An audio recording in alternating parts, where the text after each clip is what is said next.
Hello and many thanks for joining us from around the world. It is People, Politics and Power. I am Imonia Marere.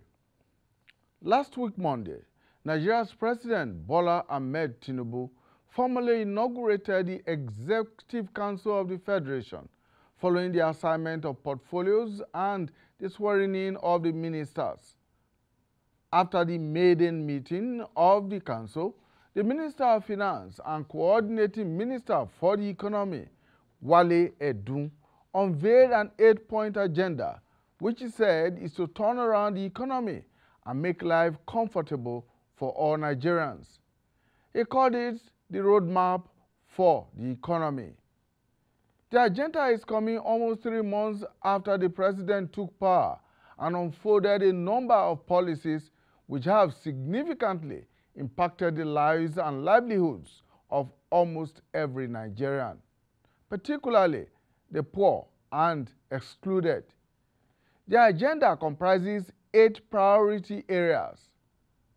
They include food security, ending poverty, economic growth and job creation, access to capital, level playing field for business, especially for companies, inclusivity, security, rule of law, and fighting corruption.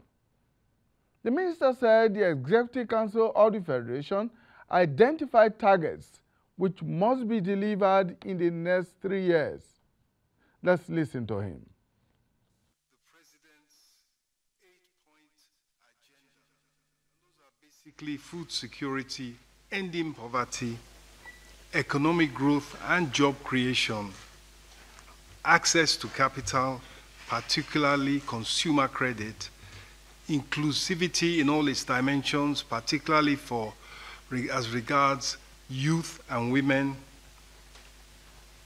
improving security, improving the playing field on which people and particularly companies operate, rule of law, and of course, fighting corruption. Clearly, the federal government is not in a position to borrow at this time.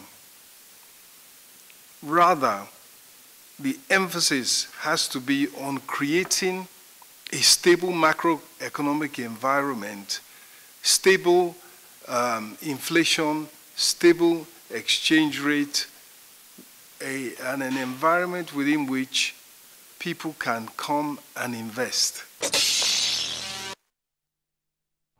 Mr. Edun said the president charged ministers to be innovative, bold, and courageous in rolling out policies and programs to turn around the economy within weeks. But given the grim picture of the economy that the minister painted at the post-FEC meeting, with inflation at 24%, a steadily falling per capita, and high unemployment levels, how realistic is it to expect a quick turnaround and set the economy on the path of progress?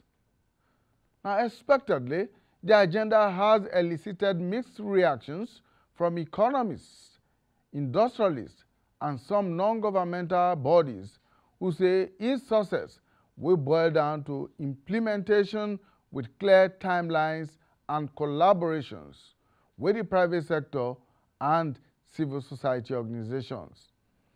Our focus on the program today is to do a deep dive into each of the agenda items against the backdrop of the fact that this is only the latest in a series of service delivery plans by successive governments to reset the Nigerian economy. How is this agenda likely to be different? Why should Nigerians trust government with these promises and hope that they are not the usual political rhetorics? Well, join us in our discussion as we'll be bringing on our guest analysts right after now. Stay with us. Thank you so much for staying with us. Let's get to meet our guest analysts. 2 of them are already online via Zoom joining us. And right here in the studio, we have Nkechi Ilochikani, who is the head of programs and acting director of Resource Mobilization and Innovation Action Aid Nigeria. Thank you so much for joining us. Thank you, sir, for having me. All right, joining us online right now is Muda Yusuf. Muda Yusuf is the former president of the Lagos Chamber of Commerce and Industries, LCCI. Thank you very much, Mr. Muda Yusuf, for joining us. Thank you. Former Director General, not President. Former Director General, I beg your pardon. Thank you so much. And also joining us is Mr. Segun Ajayi Kadiri, who is the Director General, Manufacturers Association of Nigeria, MAN. Thank you so much, Mr. Kadiri, for joining us. Thank you for having me. Welcome. All right, let's begin with you, Mr. Kadiri. Let's have your first take on that 8-point agenda. Does it, for you as a manufacturer, look bright enough as to help in lifting the Nigerian economy from where it is at the moment? Well, I think like most statements that have come from Mr. President, it has always been talk about renewed hope. That is coming from the background that we have witnessed unprecedented downturn in terms of our economy in the recent past. And part of his campaign agenda was to bring what he termed as renewed hope, which is to rebuild the lost confidence in the economy, and then to make people believe that it is possible to rejuvenate the economy and to make it buoyant again. So all he has said in terms of the 8-point agenda has been tailored in that direction. Eliminating poverty, inclusive growth, driving the economy, ensuring that jobs are created, and even giving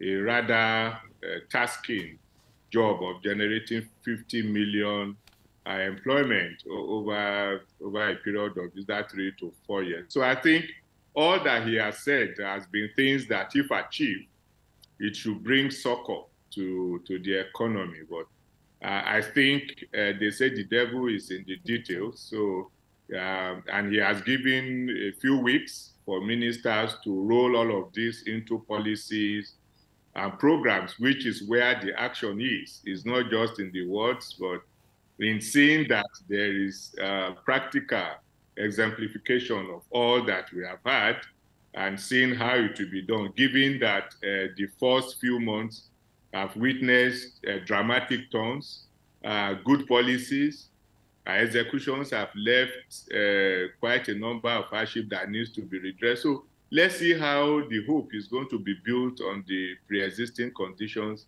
and to see how the economy itself will react to it. Mm. All right. Mr. Yusuf, the caveat here is if achieved.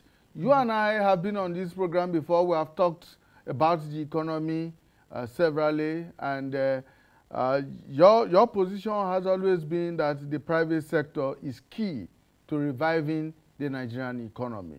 This 8-point agenda, Mr. Yusuf, does it address your concerns about the Nigerian economy? Yeah, thank you again for having me, and let me acknowledge my brother, the DG man, and a resource person from Action Aid. First of all, let me say that these are expected outcomes.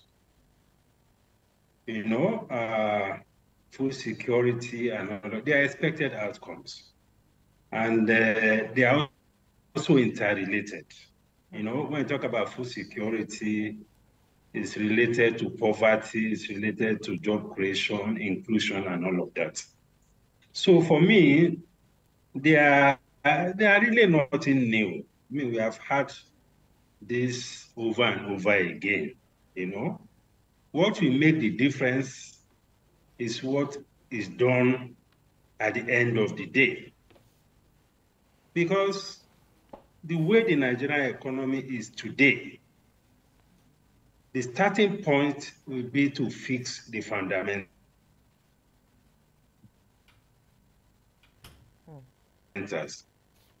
These are the superstructure, if I may put it that way, the superstructure that we like to see.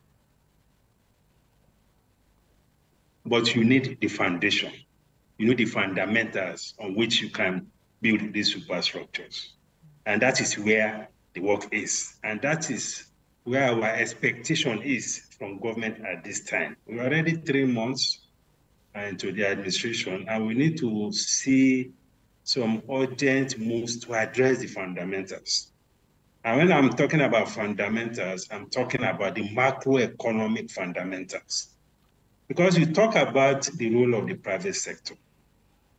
For the private sector to deliver on even most of these things, because a lot of it will also come from the private sector. If you don't fix the fundamentals, one of which is the macroeconomic environment, you can see how challenging the macroeconomic environment is. This is not to diminish the reforms that are taking place. There are reforms that we desire. There are reforms that are inevitable. But again, from what we can see, we need to begin to fine-tune a few things. Because the macroeconomic fundamentals are very critical. I'm talking about the inflation situation. I'm talking about the challenges with our foreign exchange environment. I mean, the DG man will testify, I mean, what the manufacturers have been facing in the FX environment is very, very challenging. You know, and you have problem of inflation, weak purchasing power, and all of that. Then you also have the structural issues. Because progressing an economy, ensuring that there is growth, is also about productivity. It's about competitiveness of the economy. It's about what government can put in place to support productivity. Because the private sector cannot do it alone. The private sector can create value, they can create wealth, but we need to provide that support, which has to come from government. That is very critical. And it's also very important that, I'm sure the president also alluded to that, there has to be engagement with stakeholders.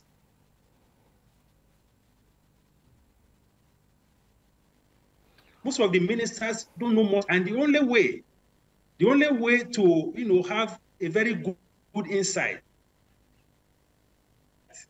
into the challenges in each of the ministries is to settle down quickly and engage with the with the stakeholders first and foremost, before even making any pronouncement. Because it's one thing to have a theoretical understanding. It's also another thing to have an empirical understanding, to have evidence of what is on the table, to guide what we are supposed to do.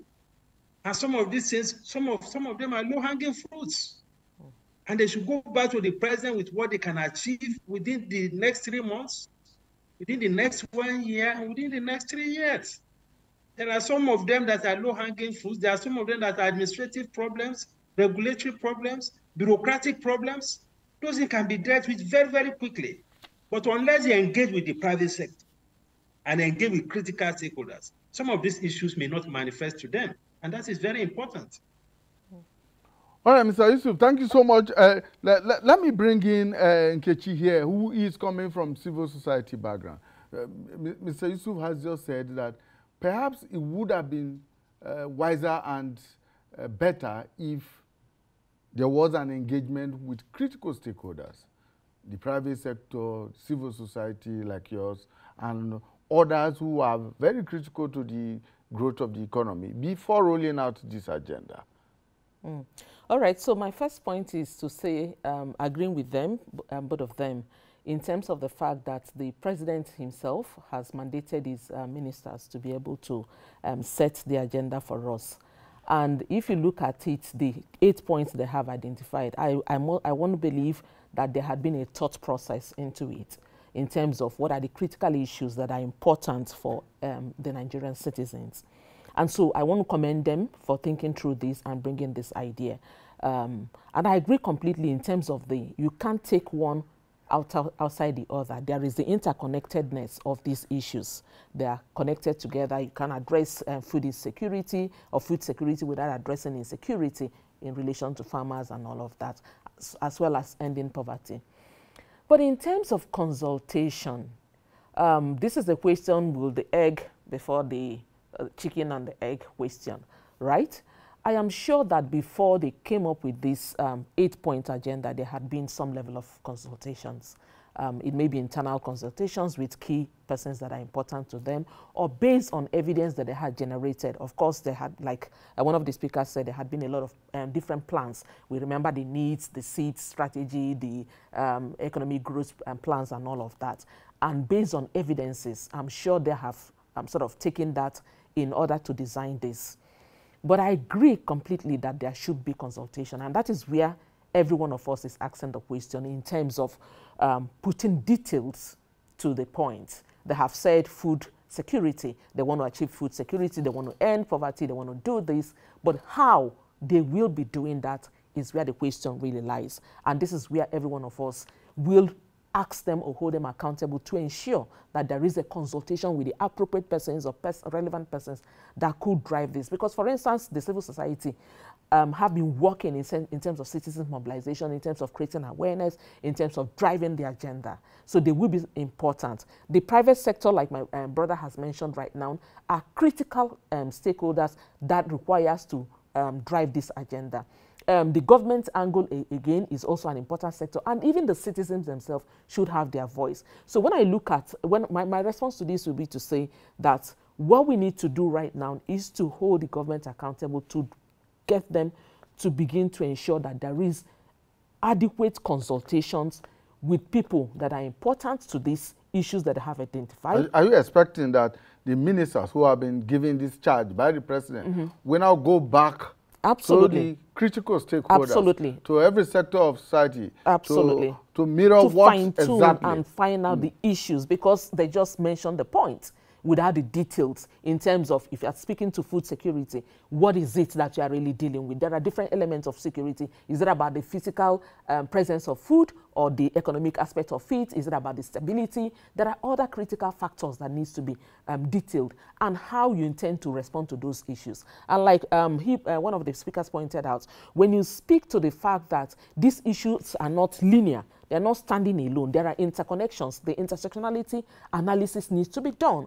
When you're responding to food security, how do you respond to the insecurity that is driving it? How do you respond to issues of corruption that also has a back layer to it? How do you respond to the issues of access to credit, for instance, for farmers, for smallholder farmers to be able to access? So there are issues, interconnections of these issues.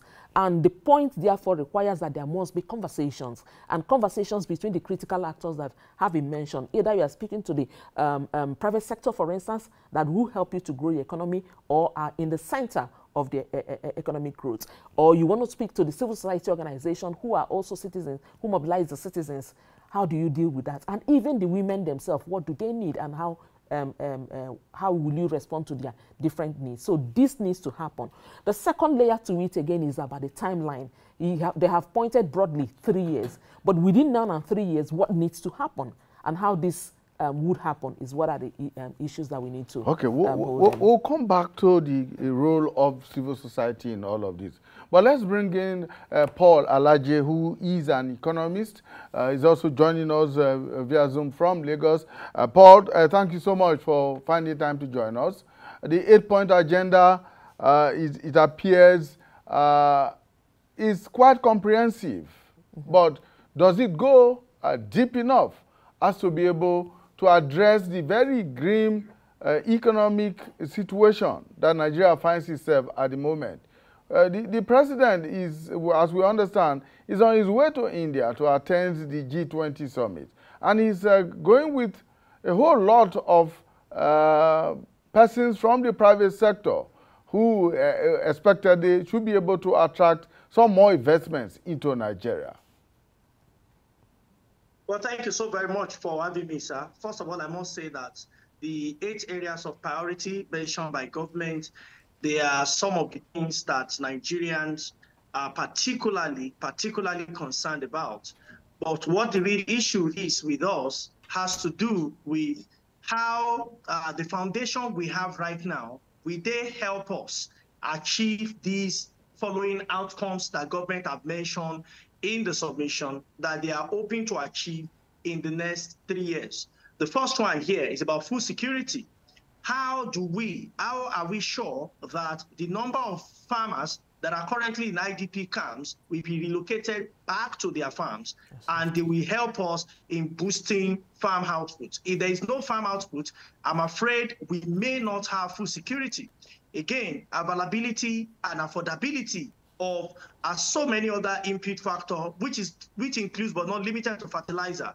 It's a real concern we need to talk about. Again, the president, through Mr. Wale, has also mentioned inclusion of youth and women, which is very significant. Are we looking at 35% affirmation for these two major and also critical groups in our society today? We have also seen government saying we will have growth. In fact, Mr. Wale alluded to the fact that the last time we had major stable currency and stable economy was around 2013, 2014. And I've said again that in the last 8 years, Nigeria has witnessed some level of economic concerns, economic woes, and I'm hoping that the new administration will do something really very different. But when you look at the fundamental, I can tell you that we might not expect so much to change. In economics, you can compare it to a game of football.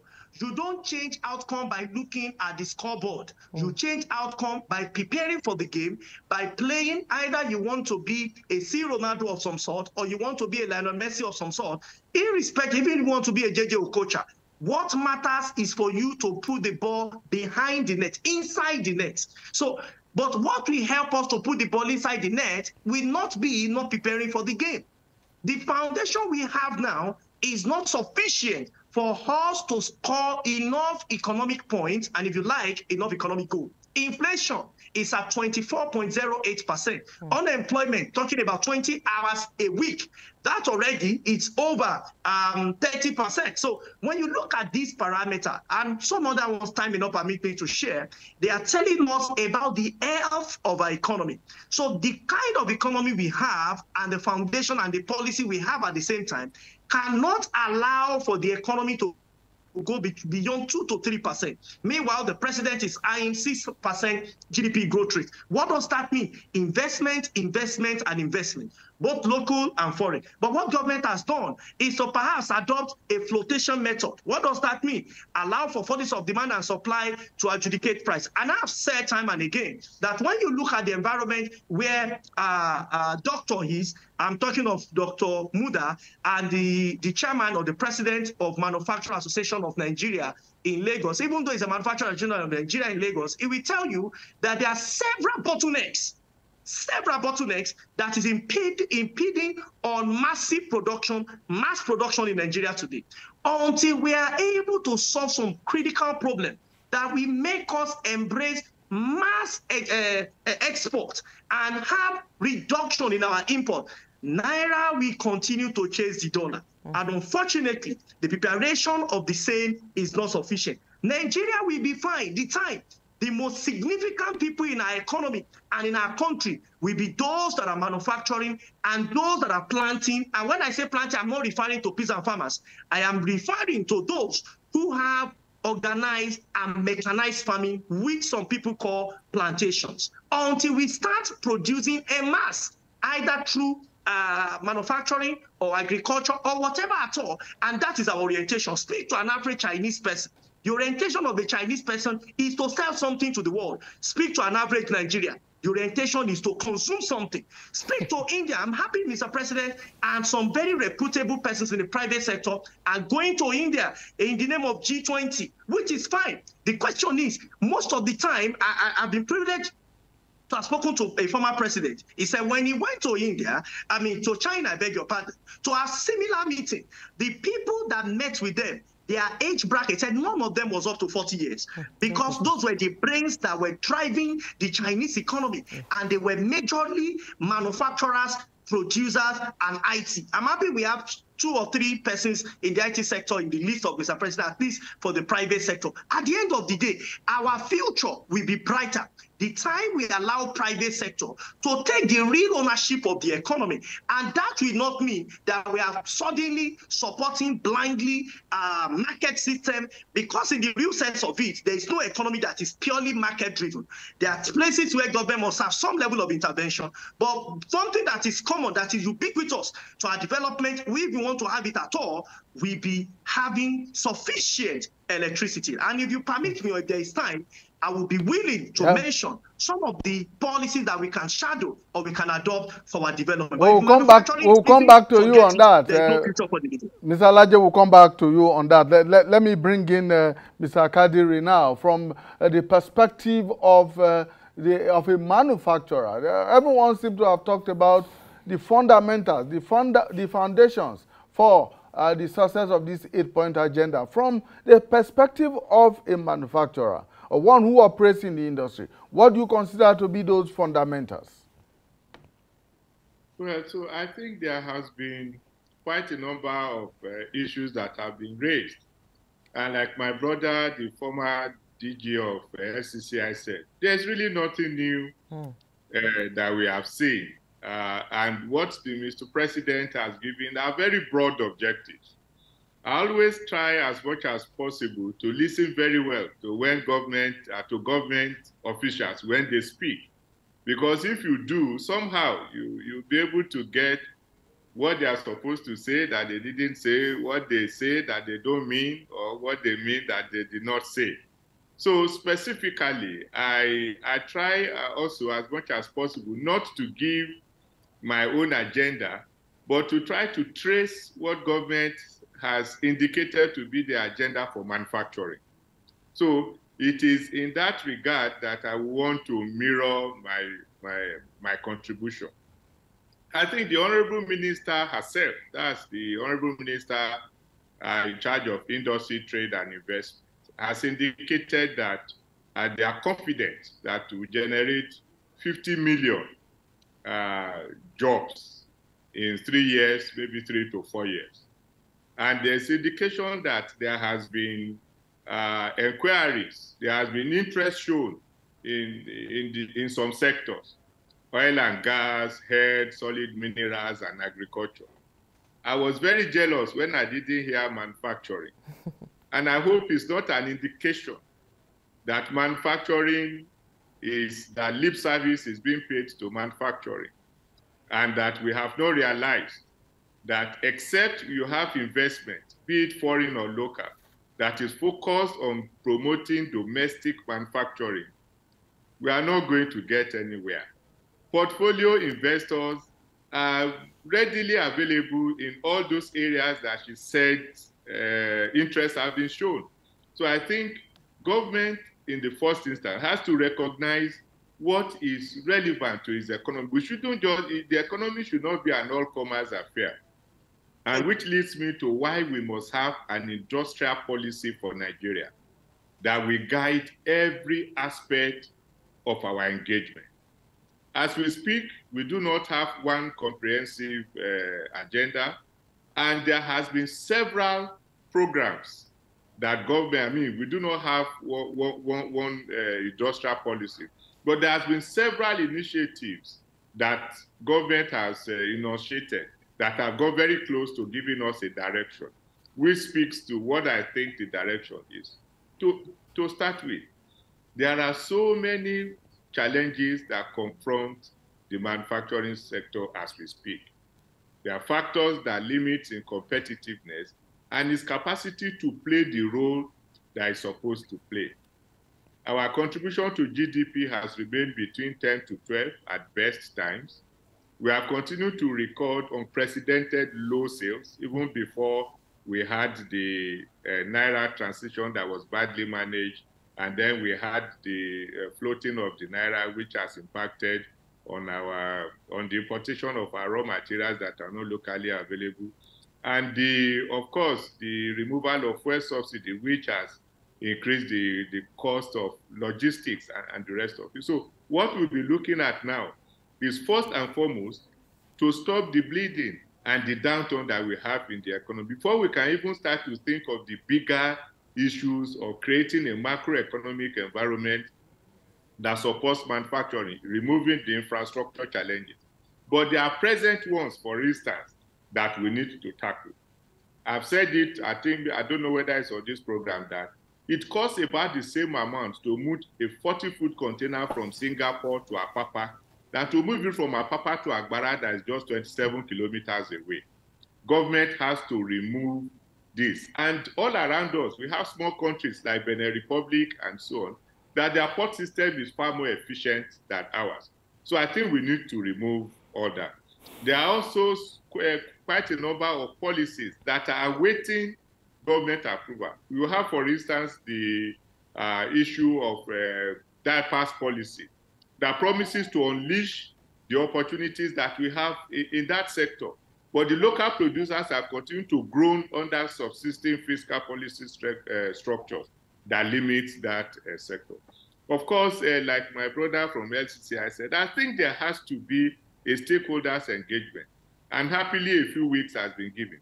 There's need for us to sit down and encourage our minister, for instance, to be able to network other ministry departments and agencies of government to bring down the cost of manufacturing.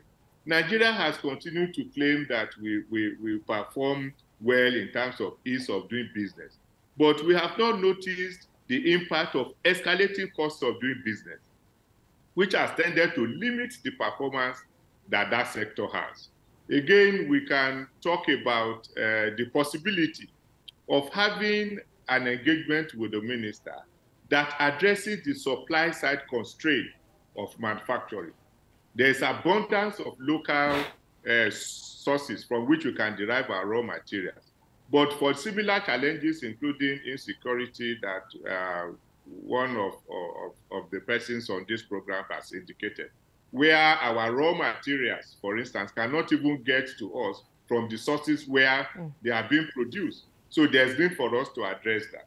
In the last survey we did, 60% of our members in the northeast of the country have either closure of their companies are moribund.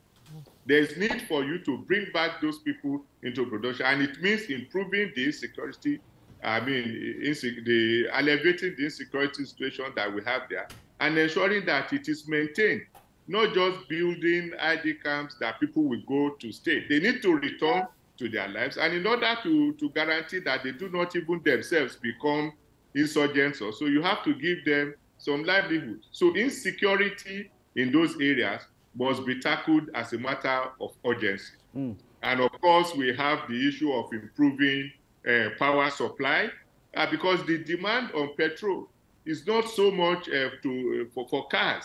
A lot of manufacturers, especially those in the small and medium scale industries, even use it to power their operations. I won't tell you the price of diesel. VAT, diesel has no, there shouldn't be any VAT on diesel, for instance, if you want to bring down the cost. And the so-called palliatives that people are bantering about now, it is important that you put it into improving productivity, so that you don't just share money that won't have any impact on the people that are receiving it, because inflation is already high in the first system. So there are quite a number of issues that we can speak to as the low-hanging fruit. I'm afraid to set long, far-sighted ones, because like my brother LCCI DG said, the coast is not yet clear. We've not had a granular revelation of what those objectives will boil down to. And I think we need the government to engage us on those. All right, let's bring in Dr. Muda Yusuf now. You spoke earlier on about the macroeconomic stability at this point in time. I need you to speak to that, how to manage the challenges of macroeconomic stability in the circumstance.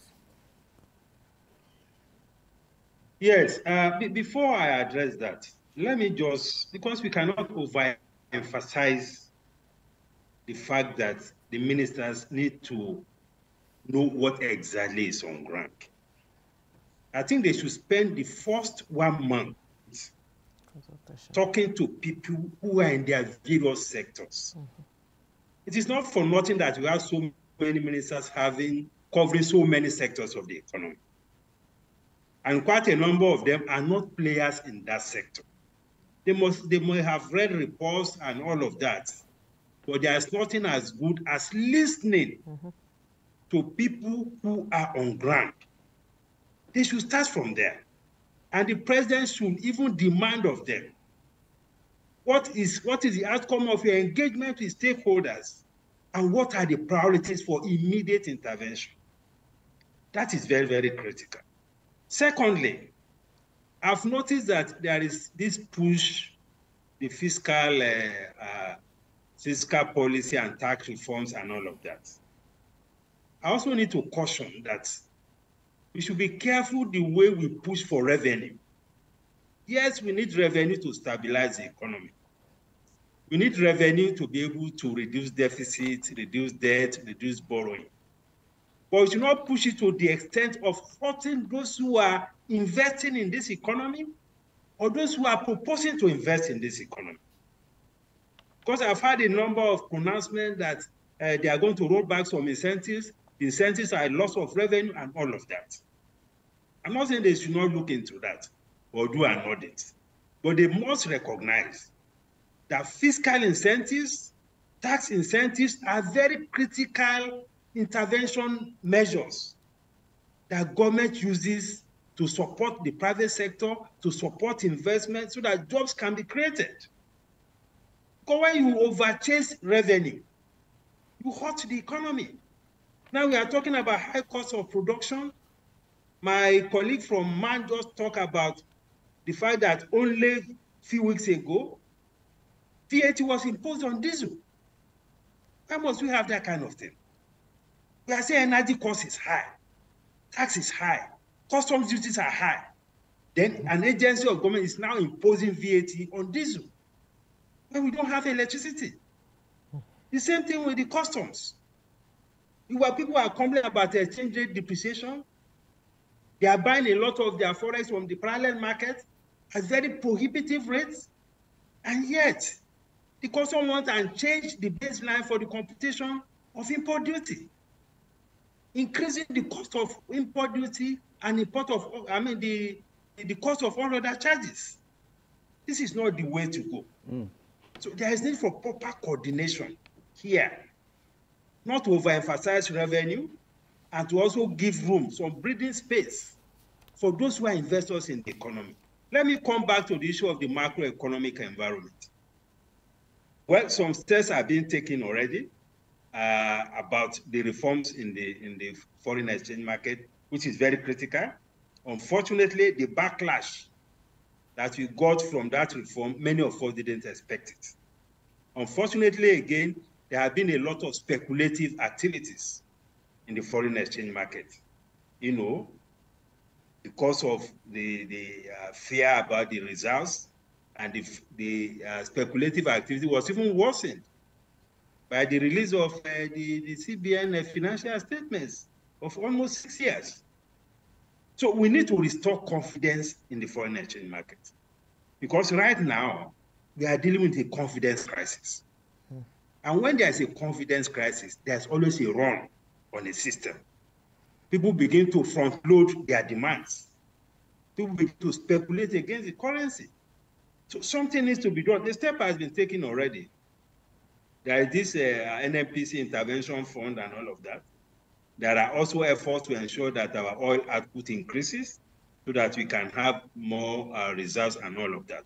So we need to move quickly on that front so that we can minimize the volatility and bring back some level of confidence in the foreign exchange market.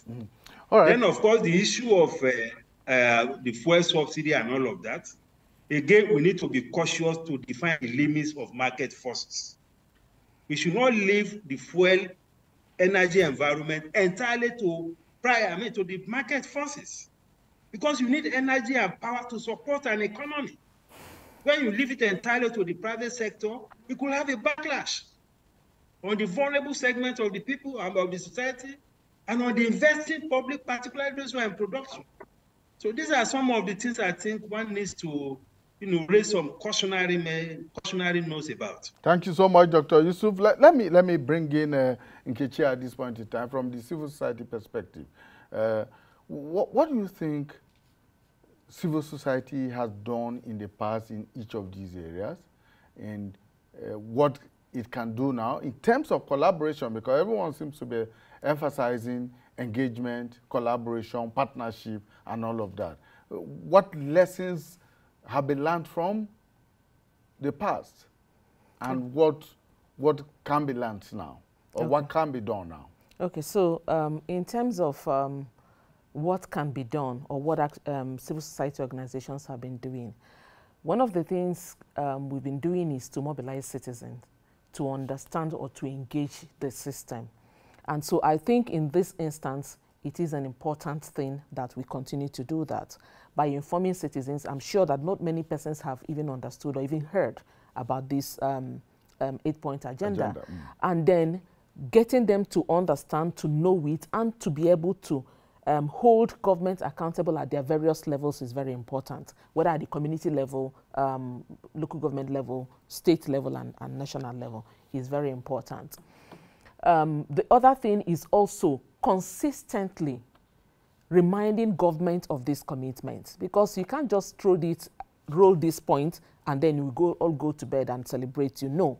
In terms of its implementation, holding them accountable to ensure that what they say they will do, that they are doing that.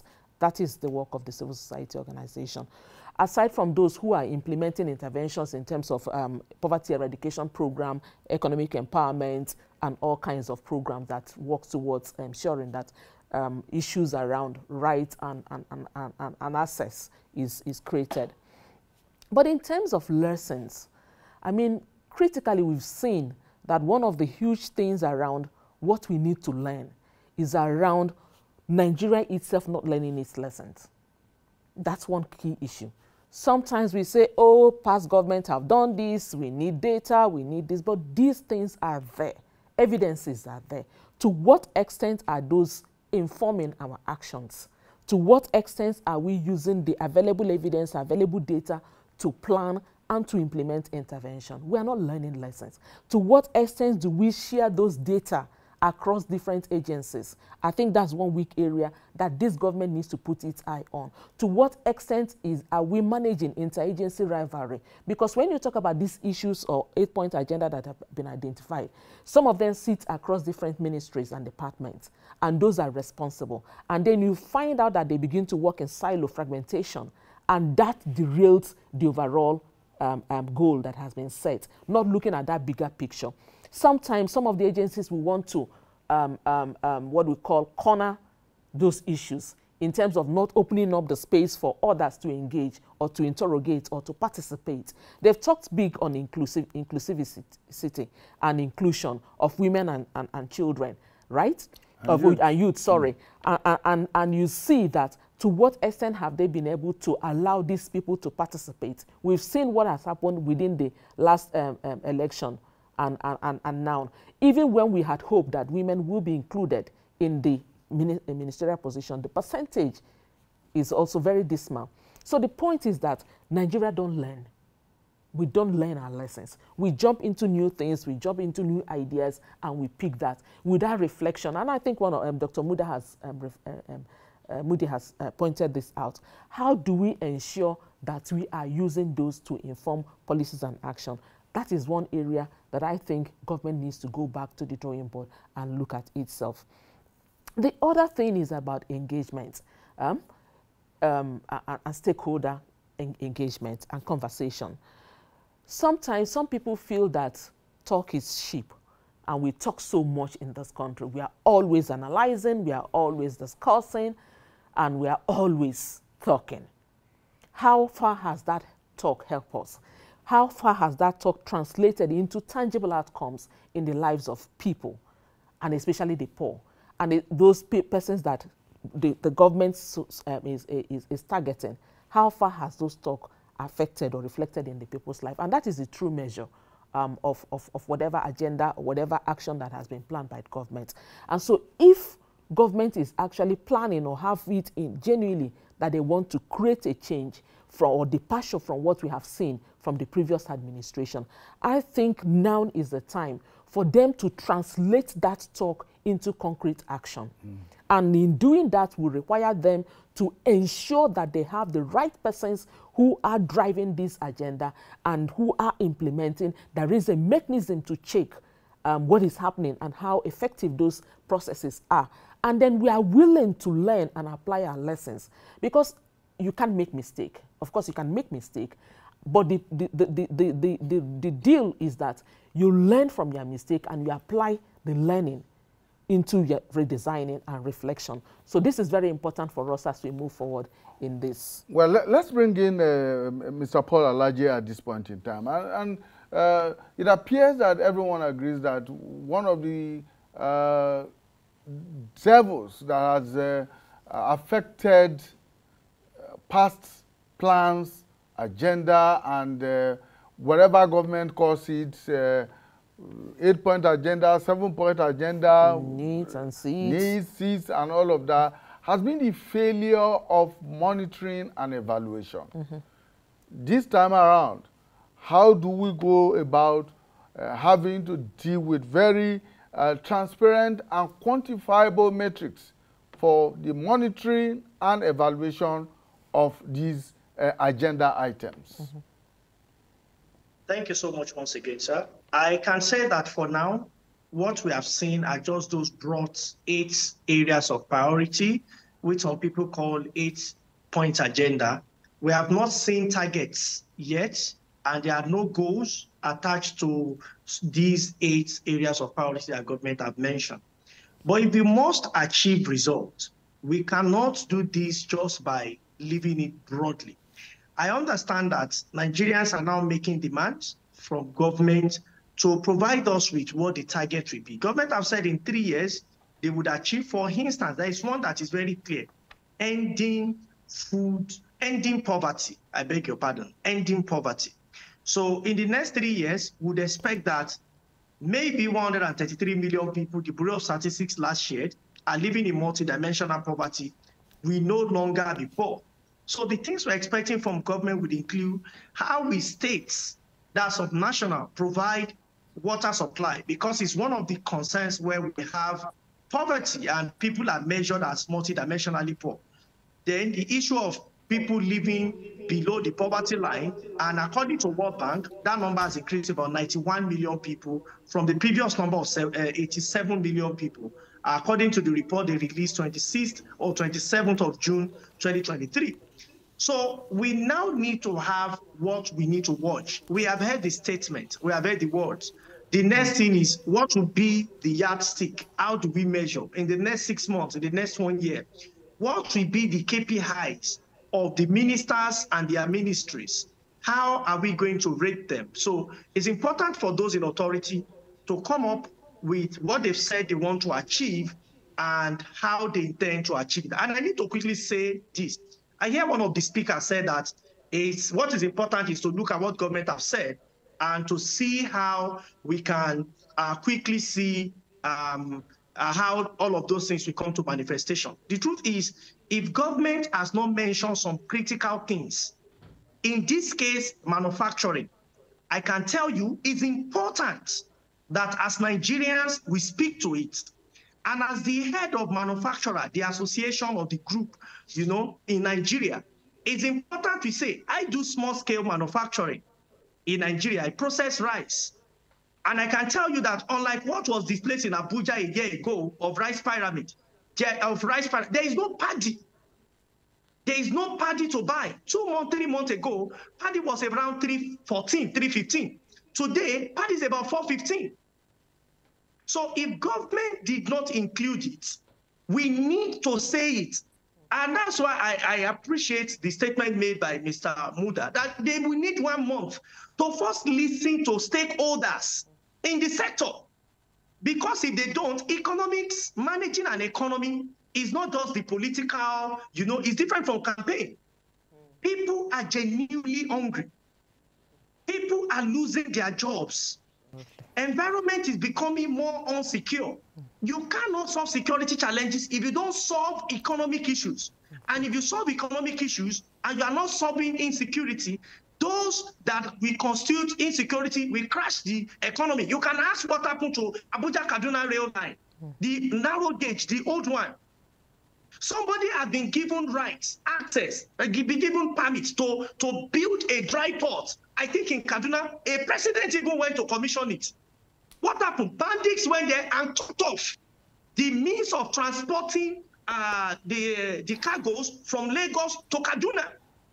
So if there are critical things that government have not said, I think it's important we put it there. And even if we have paper, and that is why I'm happy we have a civil society in this conversation to say if there are papers we can support government with, please have it and ensure that what is important is quality of life of Nigerians are better. Now, to summarize, parameters or yardstick for measuring some of the things that have been said, about 8 of them, should accompany this conversation. And I think in the next 90 days, whosoever is helping government or ministry or agency, the coordinating minister of the economy should have access to those and also make it available for the entire Nigerians.